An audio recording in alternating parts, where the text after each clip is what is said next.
le carburant. C'est pas possible. Ils sont très spéciaux, les auditeurs. Allez, merci à vous tous. On va continuer le débat avec notre invité, évidemment, mon cher Jacques, qui s'est déjà installé dans ce studio, qui n'est autre monsieur Bahouri, à qui nous disons bonjour et bienvenue.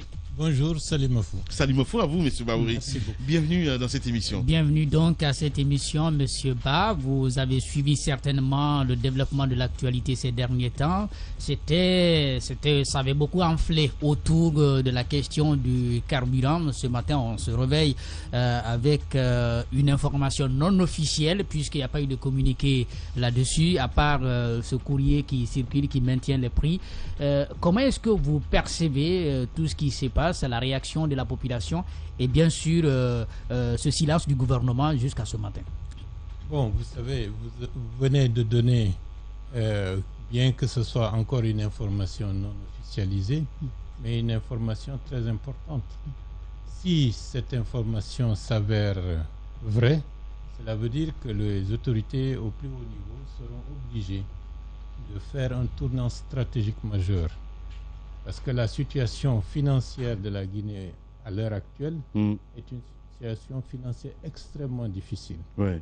Et si vous renoncez à certaines mesures susceptibles, a priori, comptablement, d'accroître, disons, les ressources intérieures, il faudra trouver un autre plan pour permettre, malgré tout, de trouver des ressources additionnelles pour permettre... Si je vous suis très bien, vous étiez dans la logique ou dans l'optique de comprendre le choix du gouvernement, c'est ça? Par rapport à l'augmentation du prix du carburant. L'augmentation, c'était tous les 3 années, c'est toujours le même discours, c'est toujours les mêmes propos. Ouais. Cela veut dire que jusqu'à présent, on n'a pas pris en compte les contraintes structurelle de notre économie pour dire on en a assez chaque 3 ans de se dire le prix du carburant, ça monte, ça descend.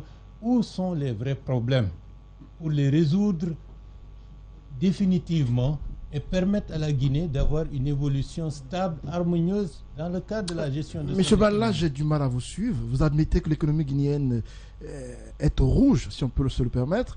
Vous dites que si le gouvernement n'augmente pas le prix du carburant à la pompe, il faut trouver une autre poche où il va devoir puiser. Pas simplement une poche. Bon, il faut trouver une autre stratégie. Il faut nécessairement qu'elle soit économique, qu'elle soit politique. Et de ce point de vue, cela veut dire que si c'est vrai, cela veut dire que tout ce qui a été mis en place jusqu'à présent doit être revisité au regard de la nécessité d'associer la population à travers ses représentants pour la définition d'axes qui émergeront d'un consensus national. Au regard de l'état de santé fragile de notre économie, est-ce que pour vous il était justifiable qu'on augmente le prix du carburant? Bon, vous savez, d'abord, avant de dire le prix du carburant, l'augmentation est justifiée, il faut se poser la question pourquoi la situation est devenue désastreuse. Durant l'année 2020, la Guinée a vécu avec la planche à billets. Ils ont accru l'endettement du Trésor vis-à-vis de la Banque centrale de près de 5 milliards de dollars uniquement durant l'année 2020. Et rien ne dit que ça ne va pas aller en crescendo. Cela veut dire que vous avez accru les déficits. Cela répondait à quel besoin? Bon, en 2020, élection ou coronavirus? Tout est mêlé. Tout est mélangé. Tout est mélangé. Et on n'a pas cherché à recueillir le consensus national pour pouvoir bénéficier, disons, de l'aide bilatérale ou de l'aide multilatérale pour certains programmes. On s'est mis dans la tête qu'on veut faire ce qu'on veut, quel que soit le prix qui sera qui va en découler. Vous savez ce qui s'est passé, je ne veux pas revenir là-dessus. Justement. Et de ce fait, maintenant, il faut payer les conséquences de cela. Justement. Les conséquences de cela, c'est les finances publiques sont complètement asséchées, la situation politique, elle est crispée, le relatif isolement sur le plan international, déficit de confiance, et vous avez accru encore les difficultés dans un contexte de Covid en fermant les frontières qui font que l'économie nationale, c'est-à-dire la manière dont les pauvres citoyens parviennent tant bien que mal à survivre avec leur agriculture, avec leur transport, avec leur artisanat, vous leur fermez les possibilités d'exister et de faire vivre leur famille. Et vous vous attendez à quoi? Vous attendez à avoir une situation désastreuse. Face à cela, le président a été lui-même, parce que constatant que l'argent ne venait pas, ne rentrait pas dans notre caisse commune, il a pris son bâton de pèlerin, vous l'avez vu, aller dans les ministères, voir les premiers responsables des régies, signer même avec certains des contrats de performance, pour vraiment amener notre économie à se réveiller de tout cela. Vous pensez que c'est au regard de l'échec de toutes ces autres tentatives qu'au finish, il jette son dévolu sur l'augmentation du prix du litre à la pompe? L'augmentation du litre à la pompe, dans un premier temps, si la mesure n'a pas été changée, c'est parce que c'est la mesure habituelle. Dès que les finances publiques sont asséchées, c'est la mesure habituelle. On augmente le prix du carburant parce qu'une bonne partie du prix d'un litre de carburant à la pompe, c'est une taxe qui est reversée à l'État. À peu près, à l'heure actuelle, ça doit être de l'ordre de 6 000, 6 500, au maximum 7 000 francs, le prix du carburant en tant que tel. Tout le reste, ce sont des taxes qui sont reversées d'une manière ou d'une autre à la puissance publique. Donc, l'augmentation permet d'accroître les taxes. Et on parle du carburant parce que c'est la denrée stratégique majeure de référence. Vous voyez, au niveau des secteurs de télécommunications, il y a des taxes qui ont été... Également, oui. Justement, nous avons entendu le syndicat dans Donc, cela veut dire que partout où il y a des possibilités d'engranger des recettes, il y a eu une action pour l'augmentation de manière mécanique. Or, l'économie ne fonctionne pas comme ça. L'économie ne fonctionne pas. À chaque fois, vous croyez, vous tirez la ficelle, à partir d'un certain moment, elle ne va pas continuer à vous suivre. Elle peut rompre. Et donc, c'est le constat qui a été fait que si on va dans cette direction, au lieu d'avoir des recettes additionnelles, on engrange une spirale de crise qui va engager les syndicats à demander des augmentations salariales. Donc, au lieu politiquement d'aller dans l'augmentation du prix du carburant, qui va ouvrir la boîte aux Pandore avec des revendications salariales de tous les secteurs, peut-être vaut mieux laisser cela et trouver une autre solution. Parce que l'augmentation dans le contexte actuel du prix du carburant, ipso facto, va encourager des revendications salariales qui ne seront pas contrôlées et qui, en définitive, vont alourdir les déficits publics. En d'autres termes, vous allez vous retrouver dans un fossé encore plus profond et vous ne réglez pas le problème. Vous avez dit une chose, monsieur Ba, vous avez dit qu'en 2020, ils ont fait la planche à billets, en quelque sorte. En même temps, la question qu'on s'est posée, d'habitude, quand nous organisons des élections, nous faisons l'appel, il y a un appui de la communauté internationale, notamment de l'Union européenne et autres, mais les deux dernières élections passées ont été organisées sur fonds propres. Est-ce que vous ne pensez pas que ce sont ces actions qui ont plutôt enfoncé le clou, qui ont fait en sorte d'aggraver la situation de la crise économique que nous traversons aujourd'hui? Plus que le coronavirus. Bien. De manière générale, dès qu'il y a une élection en Guinée, attendez-vous à l'année suivante qu'il y ait des problèmes. Parce que l'élection telle qu'elle est perçue n'est pas perçue comme une volonté d'organiser le suffrage pour que les Guinéens optent pour tel ou tel parti. Ouais. C'est uniquement un moyen d'accroître l'enrichissement illicite. C'est une occasion pour certains secteurs de l'administration de s'enrichir et d'accumuler des sommes extrêmement faramineuses sous prétexte qu'il y a élection. Parce qu'on demande à chaque régie des efforts de guerre. Bien. Ça a été toujours comme ça. Ça a été bien avant l'arrivée du président Alpha Condé au pouvoir. Avec les autres régimes, ça a été toujours comme ça. Donc, c'est une donnée qu'il faut intégrer. Lorsqu'on vous dit pour organiser une élection, il faut 500 milliards ou 1000 milliards, c'est absurde. Parce que vous n'allez pas à chaque fois acheter le matériel électoral qui aurait dû être bien conservé pour que l'élection suivante, les caisses qui ont servi à telle élection puissent servir pour telle autre élection. Nous sommes en train de... Bref, ça c'est un. Allez-y. Allez-y au bout, monsieur. Allez-y au bout, monsieur Ba. Deuxièmement, Oui. Mais vous n'avez pas terminé, premièrement. Au lieu de dire non, bref, premièrement, c'est-à-dire que toute élection dans ce pays a servi plus à l'enrichissement qu'à organiser de véritables suffrages universels. Deuxièmement, par rapport à ce que vous dites, le Covid est intervenu.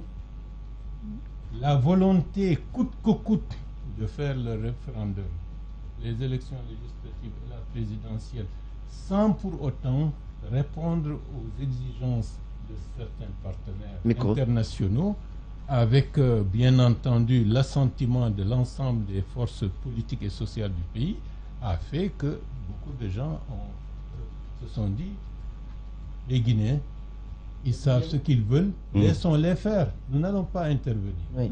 Et ça fait perdre des possibilités d'avoir des aides bilatérales pour l'organisation de ces élections. 2. 3. Maintenant, dans le contexte de crise, au lieu de prendre en compte cette nécessité, non, on s'est dit, on va faire ce qu'on veut, quoi que ça coûte, et on a accru le déficit avec la possibilité d'une politique monétaire très laxiste qui fait que la Banque centrale, dans une large mesure, a facilité la faillite financière que nous constatons aujourd'hui. Donc l'un dans l'autre, vous accumulez tout cela avec tout la situation politique qui en est découlée, vous vous retrouvez avec une situation difficile. Et cette situation difficile vous a fait perdre des opportunités d'avoir des aides. Bien sûr. On a perdu le millénium. Pourquoi? Avec le projet américain qui aurait pu, si on était dans le cadre d'une bonne gouvernance, permettre d'avoir 500 millions de dollars du côté du gouvernement américain. On s'est isolé, qui fait que même du côté du Fonds monétaire et de la Banque mondiale, si le Ghana, pour la politique pour contrer le Covid, ils ont eu 1,1 milliard de dollars, et des pays comme la Côte d'Ivoire, près d'1 milliard, le Sénégal, je ne sais pas si c'est 800 millions de dollars, un chiffre de ce genre. Nous, qu'est-ce qu'on a eu? On peut avoir quelques dizaines. Donc c'est pour vous dire qu'on a accumulé de manière globale toutes les difficultés. On s'est enfermé dans notre orgueil pour dire je fais ce que je veux, tant pis. Maintenant, les conséquences sont là. Bien. Monsieur Bahouri, président de UDRG, il est notre invité ce matin. Allez-y, mon cher. Toujours dans le même registre, nous avons suivi la sortie médiatique de Cellou Dalein sur la question, qui a balayé d'un revers de la main l'argument du gouvernement qui explique qu'une partie de l'augmentation due au fait qu'un prix trop bas chez nous permettrait donc à notre carburant subventionné, entre guillemets, d'être écoulé dans les pays de la sous-région. Elle expliquait que ça n'avait aucun impact sur l'économie, au contraire, puisque c'est un carburant qui est déjà taxé sur le territoire national. Et donc, quand il sort, même bien qu'il sorte de nos frontières pour d'autres pays, ça n'avait donc pas d'impact négatif sur l'économie nationale. Avez-vous la même lecture de la situation? Bon, je sais que vous savez, dans ce pays, il y a des formes de coulage financier qui existent depuis très longtemps. Oui. Et malheureusement, ceux qui organisent ces coulages sont à des niveaux de responsabilité tels que très souvent, ils ne vont jamais se suicider. Donc, ce système perdure. C'est tout à fait mécanique. Les gens ont besoin de devises. Si vous pouvez écouler le carburant guinéen dans un pays qui a des devises de manière frauduleuse, vous croyez que certains ne vont pas le faire? Donc la question des frontières, surtout les frontières où il y a une quantité de carburant extrêmement importante, c'est-à-dire du côté de la frontière avec le Mali, là il y a un laxisme qui fait que beaucoup de citernes, de nom, c'est pour ravitailler les stations de service de la Guinée, mais en réalité, c'est pour... Oui, maintenant la question, c'est de savoir, est-ce que, à votre avis, Et lorsque le carburant de la Guinée sort pour aller au Mali ou au Libéria, en Sierra Leone, je ne sais pas, est-ce que ça peut avoir un impact sur l'économie nationale? Parce que l'argument du gouvernement, c'est bien celui-là. L'argument c'est vrai. Si vous devez satisfaire la demande intérieure, et on gonfle la demande intérieure de manière, j'allais dire... En prenant les préoccupations de Maliens, de Sierra Leone en compte. Si vous n'avez besoin que 100 000 litres, ça c'est une idée que je donne, on vous fait croire qu'il vous faut 300 000 litres. En termes de devises, vous devez collecter ces devises pour pouvoir acheter ce pétrole, etc., etc. Même si maintenant, dans la taxation, vous avez d'une certaine manière un retour, mais c'est un retour artificiel parce que vos charges en tant dans la dynamique de recherche de devises ferait que de toutes les façons, c'est comme si vous avez annulé le gain que vous avez obtenu de l'autre côté. Bien. Alors, la question est, parce que le concept qui diviserait aujourd'hui plus le gouvernement et l'opposition avec toutes les argumentations qu'on a entendues, c'est bien le concept de subvention. D'un côté, le gouvernement, on subventionne à hauteur de tels milliards par mois, et de l'autre côté, on pense que ce n'est pas une subvention, mais plutôt c'est une renonciation à une certaine taxe qui devait être dans les caisses de l'État. Qu'est-ce que vous pensez aujourd'hui de la subvention ou pas de l'État des produits pétroliers? Je pense que, camarade, c'est intéressant dans le cadre d'encourager la polémique. Mais le vrai problème de notre pays n'est pas à ce niveau-là. Le vrai problème, c'est que nous refusons de voir la réalité en face. La politique monétaire de la Guinée, elle est désastreuse. Et cette politique monétaire, depuis très longtemps, n'a pas pu faire prospérer une économie stable. Ce n'est pas la question d'une monnaie nationale qui est posée par rapport à ça. Le Maroc a une monnaie nationale, mais le Maroc a une capacité de gestion de sa monnaie qui fait que la parité est presque équivalente depuis très longtemps avec l'euro. Nous avons l'incapacité depuis l'indépendance d'assumer et de gérer correctement notre monnaie nationale. Et de ce fait, ça c'est le premier paramètre qui fait que même si vous avez de l'épargne dans un pays où ça fluctue au gré des humeurs ou au gré des circonstances que vous ne pouvez pas maîtriser, premièrement, nos compatriotes se réfugient dans la terre, ou se réfugient dans l'immobilier, se réfugient dans l'or, et d'autres se réfugient en gardant leur épargne à l'étranger sous forme de devises. Ça, c'est un manque à gagner extrêmement important pour le pays, parce que le pays n'arrive pas à avoir, de ce point de vue, en termes au niveau de sa balance de paiement, les moyens d'entretenir et d'encourager le rapatriement des devises pour aller dans le cadre de l'investissement. La politique monétaire est mauvaise. La politique budgétaire, elle est encore beaucoup plus déficiente parce que au lieu de chercher à accroître l'assiette sur laquelle vous allez appuyer les taxes et les impôts, vous vous contentez comme une culture de rente sur 2 ou 3 ou 4 en disant de toutes les façons, si j'ai des problèmes, j'augmente le prix du carburant, automatiquement ça rentre, j'ai ce qu'il me faut. Or, ce qui prévalait il y a 40 ans n'est plus le même aujourd'hui. Vous avez une population de plus en plus jeune, exigeante. Vous avez une demande sociale qu'il faut satisfaire, etc., etc. Donc la manière dont les anciens dirigeants fonctionnaient ne peut plus être aujourd'hui. Nous sommes dans un monde complexe avec des besoins nouveaux, avec la nécessité de faire face à des situations que les anciens ne voyaient pas ou minimisaient, puisque l'état du pays n'était pas encore ce qu'il est aujourd'hui et le monde n'est pas ouvert comme il est aujourd'hui.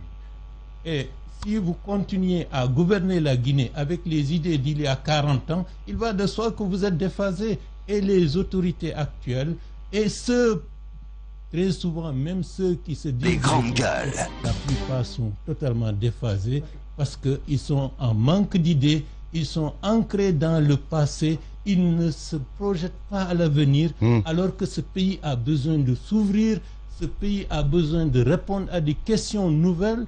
Malheureusement, au niveau du top leadership, on ne sent pas cette nécessité. de temps en temps, il y a des discours lumineux qui font référence à ça, mais en dehors de cela, il n'y a pas de manière pratique, stratégique, une ligne de fond qui va dans ce sens. Monsieur Ba, permettez que j'aborde un autre sujet qui concerne le Sénégal, que vous connaissez très bien, vous y avez vécu pendant des années.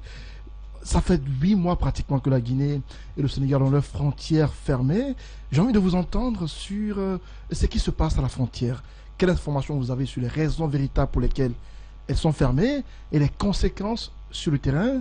Est-ce que vous y avez, vous y êtes penché un peu? Non, c'est une préoccupation que nous formulons depuis des mois et des mois. Parce que c'est vraiment un désastre. Ouais. Notre économie est complètement en train d'être tuée. Nos agriculteurs ne savent plus à quel sein se vouer. Surtout les agriculteurs et surtout des jeunes qui se sont investis dans l'agrobusiness. Ils ne savent plus que faire. Est-ce que vous comprenez les raisons avancées par l'État guinéen pour la fermeture? Les raisons sont d'ordre politicien. Vous savez, la frontière avec le Sénégal, avec la Guinée-Bissau, avec la Sierra Leone a été fermée dès le mois de septembre dans les perspectives de l'organisation des élections présidentielles. D'habitude, on fermait les frontières le jour de l'élection, là, bien avant septembre. Et donc, dans cette perspective de faire croire que le pays est menacé, et malheureusement, il faut le reconnaître, beaucoup de nos compatriotes, surtout dans le cadre des réseaux sociaux, sont de ce point de vue très légers dans l'expression, dans ce qu'ils disent, dans ce qu'ils font. Et donc tout ça est collecté pour faire croire l'imminence d'une agression contre ce pays, alors qu'en réalité, il n'y avait rien du tout. Les grandes gueules. Mais malheureusement, le président et son entourage sont tombés dans le piège. Est-ce que c'est sciemment fait ou est-ce que ça les arrange? Lorsque vous dirigez un pays, vous avez des services de renseignement. Ouais. Vous avez des forces de défense et de sécurité. Vous n'avez pas besoin de fermer les frontières, de faire un blocus pour savoir quelle est la réalité. Est-ce que c'est fondé? Est-ce que ce n'est pas fondé? Mais il y a un rapport qui a été produit dans ce sens-là, Antoine, hein, si je me souviens très bien. Hein, en ce qui concerne la politique arrêter les opposants, effectivement, notamment. De toutes les façons. Qu'ils ont fait fuiter, hein, je parle du gouvernement. Les grandes gueules. Ils l'ont rendu public. Moi, je ne crois pas. Ouais. Je ne crois pas à cette thèse. Parce que je sais, quoi qu'il en soit, le Sénégal a déjà des problèmes. Ils veulent sécuriser la frontière avec la Guinée-Bissau pour faire taire les armes du côté de la Casamance. Ouais. Ils ne vont jamais engager quoi que ce soit qui pourrait déstabiliser la Guinée à partir du Sénégal. Ouais. Vous êtes. Bon, maintenant, du côté de la Guinée-Bissau, c'est des questions d'humeur. Diplomatiquement, on peut gérer ça. Mais si chacun s'enferme dans son orgueil et fait croire que demain le monde va être complètement renversé, non, je pense que ça a manqué de lucidité, ça a manqué de tempérance. Et malheureusement, au lieu d'aller dans le sens d'apaiser, on aime enflammer. Quand vous parlez d'humeur, c'est entre Embalo et Alpha Condé, je suppose. Mais l'humeur aussi peut se trouver du côté du Sénégal, quand on sait que Macky Sall, d'aucuns estiment qu'il a soutenu Cellou Diallo lors des élections présidentielles. Alors, est-ce qu'Alpha Condé, le fait que Macky ne l'ait pas soutenu pour son 3e mandat, quelque part ne règle pas des comptes en fermant sa frontière avec Au-delà de ça, les gadgets, une bonne partie des gadgets de l'UFDG ont été bloqués à la frontière. Non, ça a été fait au Sénégal, une bonne partie. Ouais. Mais vous savez, lorsque vous dirigez, il faut prendre du recul. Où se trouve l'intérêt national?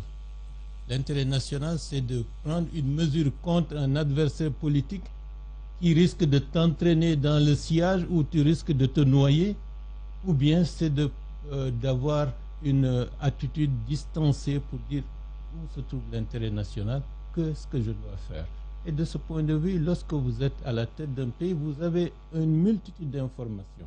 Et je sais qu'il y a des échanges d'informations entre les autorités sénégalaises et les autorités guinéennes, surtout en ce qui concerne la sécurité.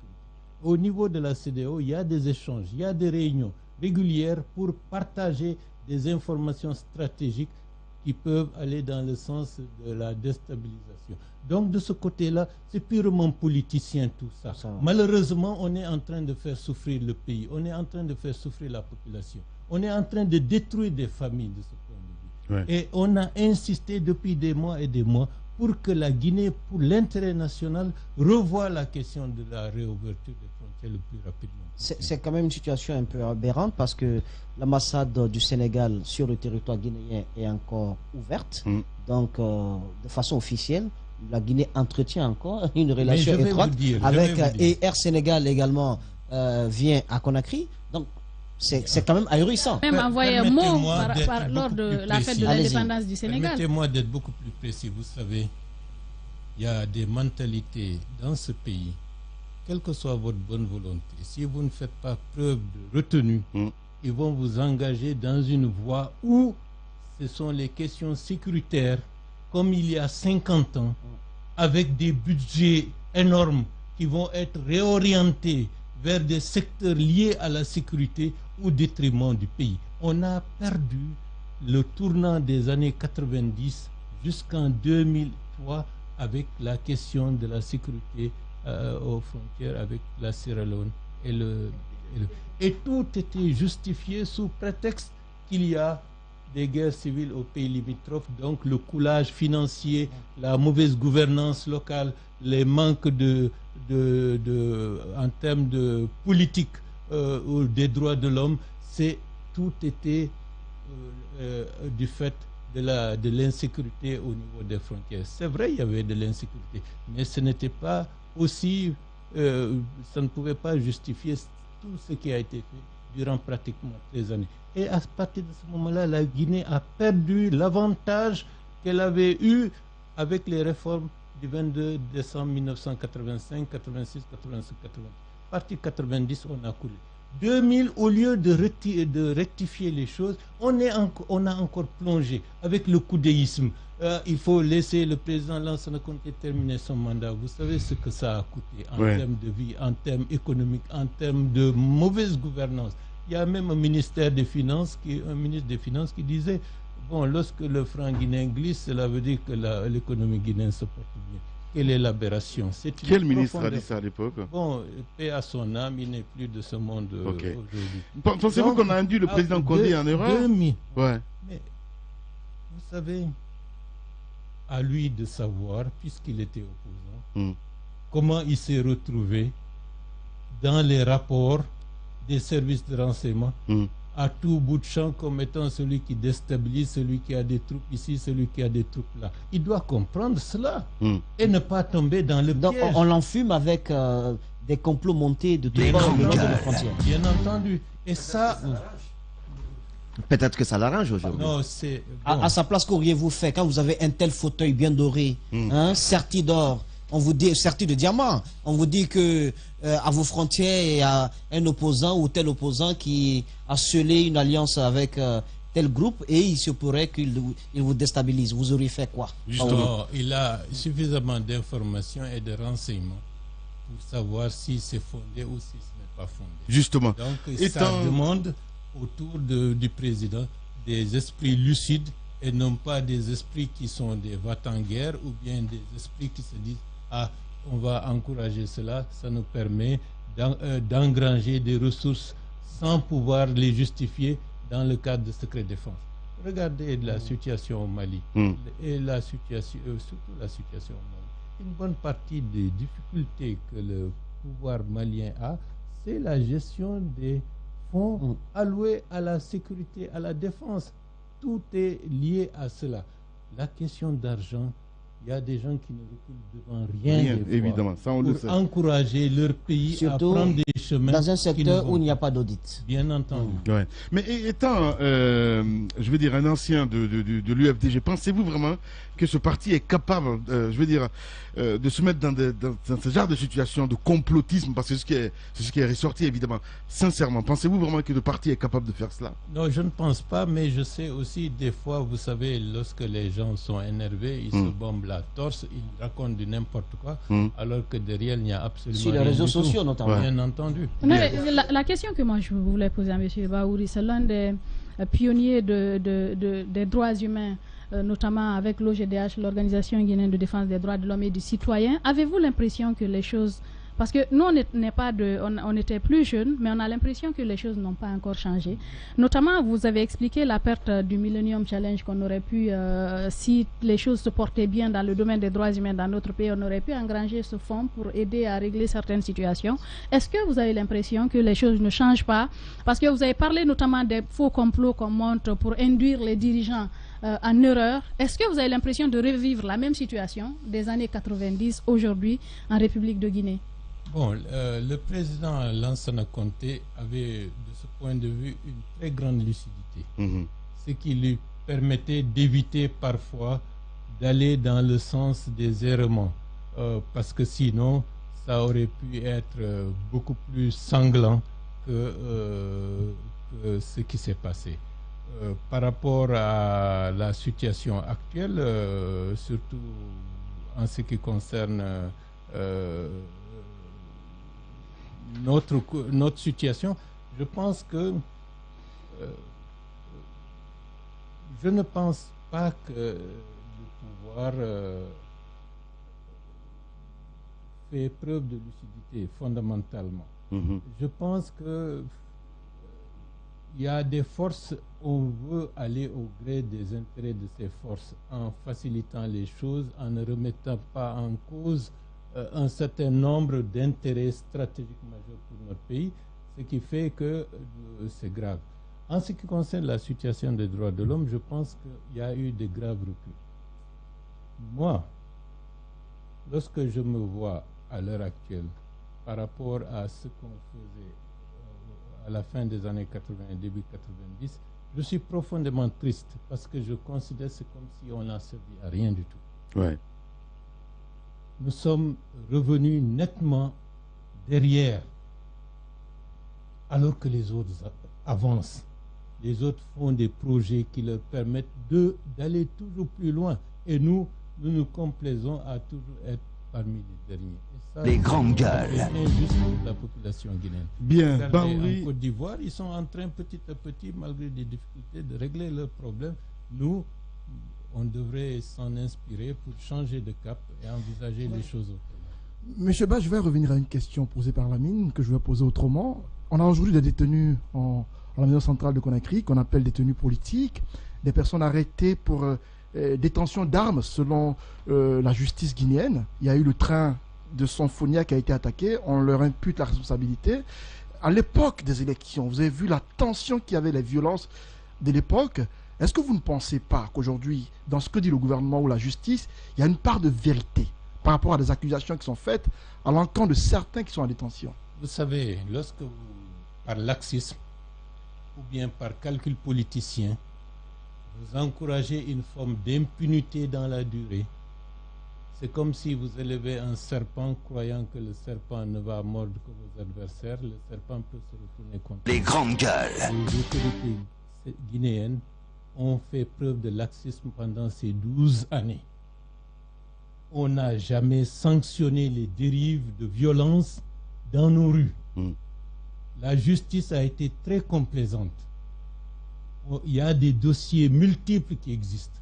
Lorsque vous voulez la paix, il faut que la justice et le droit soient votre arme et de manière forte. Vous ne pouvez pas avoir la paix en faisant des deals concernant la sécurité nationale. Parce que si vous le faites, vous sacrifiez le pays. Pensez-vous qu'il y a eu des deals Deal entre qui et qui? Justement.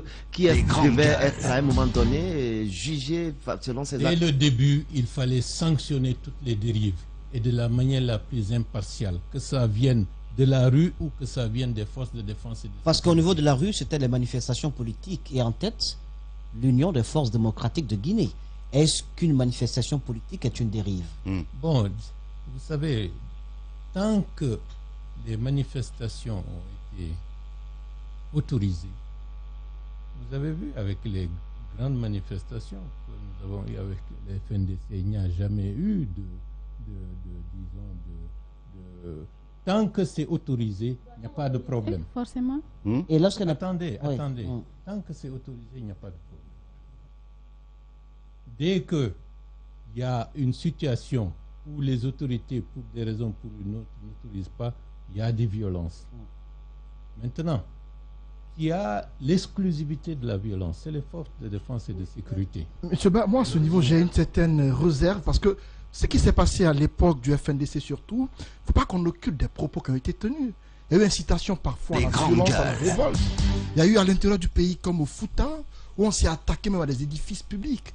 On a entendu des appels de leaders de ce mouvement-là qui parfois encourageaient les gens à aller s'attaquer à ces édifices-là.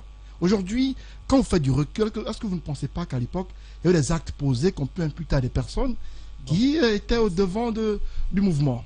Antoine. Oui.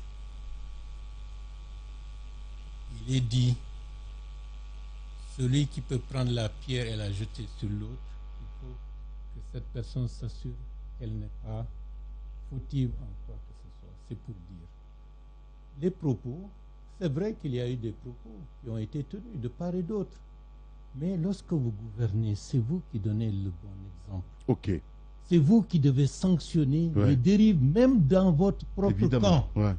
Mais si vous tolérez les dérives et les actions de violence contre les populations émanant des gens de votre camp, vous donnez la possibilité à d'autres de se dire, nous aussi, on ne va pas rester les bras croisés. Voilà, j'espère que tu as compris, Antoine. Non. Voilà. Pas très bien c'est compris. J'ai comme l'impression qu'on veut justifier. C'est pas une question de justifier, Antoine. Voilà. On veut justifier des actes de violence de par l'irresponsabilité de l'État, c'est cela. L'État, tant que l'État est responsable, nous sommes tous en sécurité, quelles que soient nos positions. Non, parce que l'État a merdé, on justifie l'action de certains par... Parce qu'il y a eu le cas de la station-service de Dixine, où on a vu un citoyen reconnaître à bord il avait à bord de sa voiture, je crois, une grenade ou je sais pas, un explosif. Antoine, qu'on dise clairement les choses. À l'époque, je me rappelle, ce citoyen a dit clairement qu'il a été mandaté par le FNDC. Non, cette situation est entre qu'on dise les mains clairement de la les choses. justice. Oui. Mais tu parles des propos, Antoine. Non, un citoyen qui a été pris avec un véhicule dans lequel il y avait un explosif. Les grandes gueules. À l'époque, il a été montré à la télévision. Toute forme de violence est à condamner avec la plus ferme sévérité. Quelle que soit l'origine de cette violence, il y a eu des gens qui ont été tués de la manière la plus barbare. Moi, président, je ne tolérerai pas cela contre mes propres compatriotes. Bien. Allez-y. Et ça, il faut que la Guinée rompe avec cette tradition. Ce n'est pas parce que nous sommes opposés politiquement que je veux, parce que je suis puissant, que je veux vous amener à la mort.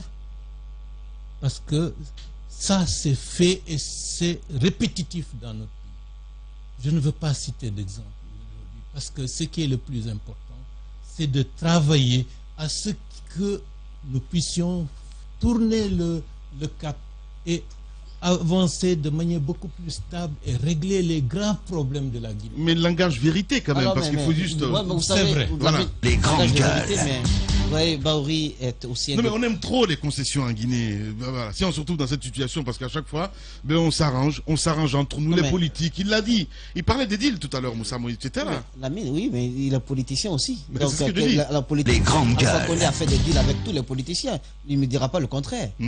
Hein, monsieur Baouri. Non. Il a dealé avec vous ou pas, monsieur Baouri? Monsieur Baouri. Je n'ai A-t-il pas dealé fait avec de vous? deal avec lui. Ah, non, Ah monsieur, vous avez dealé. Non, Il est à Paris? le petit café que vous avez échangé à Paris, Les Baouri. grandes gueules. Ça, Il y a des c'est un deals. deal autour du café. Moussa. Non, le deal, Oui. il y a deal qui Et consiste, donne-moi quelque chose, je te donne autre chose. Ouais. C'est-à-dire, c'est une conspiration contre l'intérêt national. Mais si nous nous retrouvons, Non, parce que Il vous me dit- vous êtes jamais quand même prononcé dessus, ce que vous avez conclu avec Alpha. non, c'est clair, je l'ai dit maintes fois.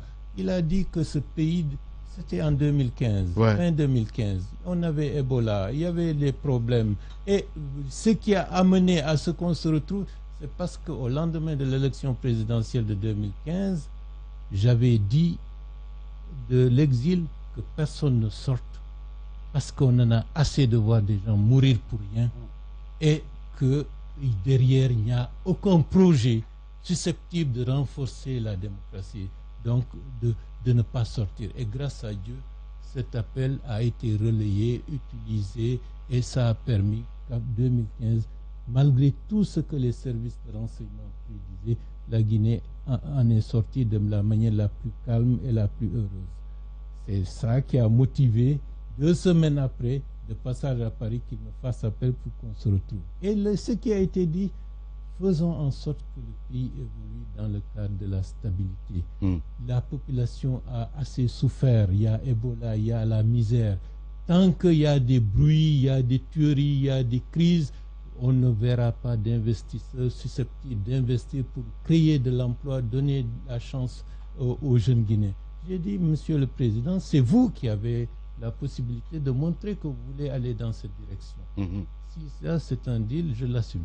Alors le deal aussi, attends, je finis Daouda. Le deal aussi, c'était ce pourquoi M. Baouri a quitté le pays, poursuivi donc, au même titre que d'autres personnes, condamné. Vous vous retrouvez avec celui qui n'est pas ministre de la Justice, qui n'est pas procureur, mais qui passe tout de suite l'éponge dessus, parce qu'après, on a tous vu la grâce divine qui est tombée et qui vous a lavé. C'est le droit le plus absolu du président. Non, mais de gracier, mais après avoir pris un café, c'est ça, c'est là où il y a le deal. Ouais. Voilà. Après avoir pris café. Oui, Baouri n'a pas eu le temps de se défendre, de s'expliquer, de démontrer qu'il n'avait absolument rien à voir. Mais est-ce que je sais, tu n'es pas un procureur, Moussa? Je ne suis pas un procureur. Non, ici, ce n'est pas le tribunal de l'histoire, mais c'est l'occasion pour lui. D'autres l'ont fait, bon, qui n'ont pas eu la même chance que lui, parce qu'il a été très, très ingénieux. Il a pu quitter le pays de façon extraordinaire, mais d'autres n'ont pas eu cette chance. Ils ont été jugés, ils se sont expliqués, mais la justice a reconnu leur culpabilité. Donc, lorsqu'on efface tout ça, sans vous donner l'occasion de vous défendre, bon, c'est un deal. De toutes les façons, j'ai été, lors des assises de 2013, condamné à la réclusion criminelle à perpétuité, etc. etc. Ouais. Bon, maintenant, c'est un fait. Ouais. Certains étaient heureux de dire... ça je le sais, oui, ça je le sais. Mais par la grâce de Dieu... On a dit que c'était fini pour vous. Les grandes gueules. Je n'ai pas voulu... Vous savez, il y a beaucoup de choses, donnons le temps au temps. Ouais. Aujourd'hui, dans le 17 juin, le président Gbagbo va revenir en Côte d'Ivoire. Il y a des situations qui font que très souvent, comme on dit, vaut mieux un mauvais arrangement qu'un bon procès. La question de l'intérêt du pays, oui, des fois, il faut transcender toutes les autres considérations si l'intérêt de ton pays y gagne quelque chose de substantiel. À l'heure actuelle, nous sommes devant une situation analogue.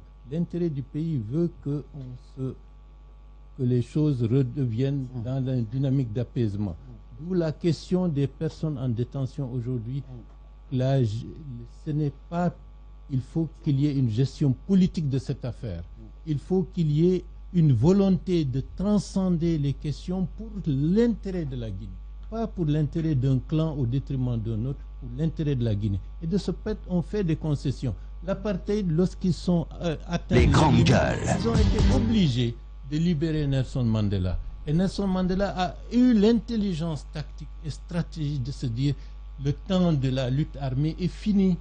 Le temps de la négociation pour un tournant majeur pour une société arc-en-ciel en Afrique du Sud est venu. Bien. Et, tant bien que mal, il est là. Nous aussi, devant nos problèmes, avec tout ce que nous avons enduré depuis près de 60 ans, il faut que les dirigeants, et à tous les niveaux, aient cette vision stratégique qui disent il faut qu'on tourne la page dans la bonne direction pour ne pas revenir et se retrouver comme le Mali actuel ou comme la République centrafricaine. Moi, c'est ça qui m'inquiète. Ce n'est pas... je pense que si Moïse, si tu permets, tourner la page, dialoguer, tel qu'on est en train de voir, notamment avec la mise en place de ce comité qui devrait ouvrir les portes du dialogue, bien évidemment. Est-ce que vous pensez que c'est possible aujourd'hui avec les détenus en prison, les opposants en prison? Quels pourraient être les préalables, à votre avis, pour l'ouverture, l'entame de ce dialogue-là? C'est pour cela, dès le début, mois de novembre, j'avais dit il faut, pour régler les problèmes de la Guinée, organiser des concertations des forces vives de la manière la plus large et la plus inclusive pour qu'il y ait un consensus par rapport à ce qu'il faut faire.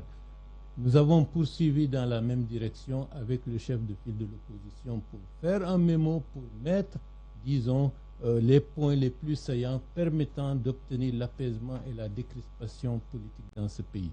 Il y a des mesures qui ont été faites, il ne faut pas cracher sur tout, mais c'est encore insuffisant par rapport à l'ampleur du problème. Aujourd'hui, le cadre de concertation permanent est mis en place. C'est une opportunité. Elhadji Fodé Bangoura en est le secrétaire permanent, le Premier ministre est le président de ce cadre permanent de dialogue. Une information vient de tomber comme quoi, par rapport au prix du carburant, il y a une inflexion majeure. Donc, nous nous retrouvons pratiquement à un point où il faut maintenant se retrouver et dire on veut la paix, on veut la sécurité, on veut la stabilité, on veut que ce pays sorte de ses errements, on veut que la Guinée revienne sur le devant dans la scène internationale. Donc, qu'est-ce qu'il faut faire sur le plan politique, sur le plan économique, sur le plan social? Les conditions pour qu'il y ait une possibilité d'enclencher les grandes gueules structuré autour des intérêts majeurs de la Guinée sont réunies, mais la balle est entre les mains du président de la République. Voilà. Allez, dernière question, Moussa. Oui, 2 questions. Faudrait-il d'abord mettre sur la table la libération sans condition des détenus politiques avant l'entame de tout dialogue? Ce sont un peu quelques propos que nous attendons dans certaines formations politiques. C'est la première question. La deuxième, c'est pour l'histoire. J'aimerais vous entendre sur ce qui s'est passé en 2010, lorsque la tension était à son comble. Après la proclamation des résultats définitifs, il fallait que le principal adversaire au RPG, donc l'UFDG, reconnaisse la victoire du RPG arc-en-ciel. Alors, ça a été un tournant décisif parce que Cellou Dalein l'a fait, mais ça a pris un peu de temps, un peu d'hésitation parce qu'il y a eu des consultations. Et je ne vais pas vous dire exactement d'où je tiens tout cela, mais aux alentours en tout cas pour ceux qui sont dans le secret des dieux en ce moment, on estime que vous faites partie des personnes qui ont demandé au leader de l'UFDG de ne pas reconnaître la victoire du candidat du RPG à l'époque, de tenir bon. Bon, vous savez, on réécrit toujours l'histoire parce que nous avons une mentalité révisionniste très poussée dans ce pays. Et c'est la raison pour laquelle il faut que chacun écrive sa part de vérité. Avant qu'on Je pense qu'un jour vous allez écrire à mon tour de parler aussi. Non, ça va se faire. Bref, non, c'est très important. Mais je dois dire que par rapport à cette question de 2010, j'ai été en... vous savez, il faut... Monsieur Bahouri, je vais parler. Monsieur Bahouri. Je vais parler Parce de manière claire. Allez-y. Par rapport à l'élection présidentielle de 2010, ce qui a fait perdre l'UFDG, c'est le fait d'avoir accepté pendant 4 mois et demi qu'on attende un premier tour et un deuxième tour. Et de ce point de vue, moi, puisque je n'étais même pas dans l'équipe de direction de campagne, je me suis attelé à organiser l'UFDG pour soutenir son candidat. Mais toutes les décisions stratégiques, c'est à leur niveau qu'ils prenaient et parfois même je n'étais même pas au courant. Pour la reconnaissance de la victoire. Pour la reconnaissance de la victoire, Vous d'ores auriez et été... déjà, j'ai dit 4 mois et demi, avec tout ce qui a été fait et avec la lenteur et le manque de réactivité, on brûle la CENI, on brûle le stock de magasins, des violences sont organisées, on m'agresse avec Sekouba dans la cour de M. Diallo, sans réaction aucune. Mais c'est ce jour-là qu'il a perdu le pouvoir. Bien. Merci beaucoup, en tout cas, M. Bahouri, d'être passé ce matin chez les GG sur Radio Espace Guinée. On devrait tellement prolonger, évidemment. Mais bon, on est pris par le temps. Une seconde. Dans une émission où on va revisiter l'histoire. Bien, ça serait intéressant. Il y a beaucoup de choses à dire, M. Ba. C'est toujours un plaisir de vous recevoir dans ce studio. Merci à Mohamed Diaby qui a réalisé l'émission côté radio, à Kabine Condé, à Mafata Sano, à Lalassane Diallo, l'homme de nuit, évidemment, à toute l'équipe de ce côté. Demain, et là, c'est Cellou Dalein Diallo et notre invité chez les GG. Mesdames et messieurs, d'ici là, dans un instant, vous avez rendez-vous évidemment avec les infos sur Espace TV, sur la rediffusion de l'émission à 20h. Sinon, sur Espace TV, c'est Arnaud Bécher que vous allez retrouver, mesdames et messieurs, pour Zik. Laisse passer la matinée. Prenez soin de vous. À demain.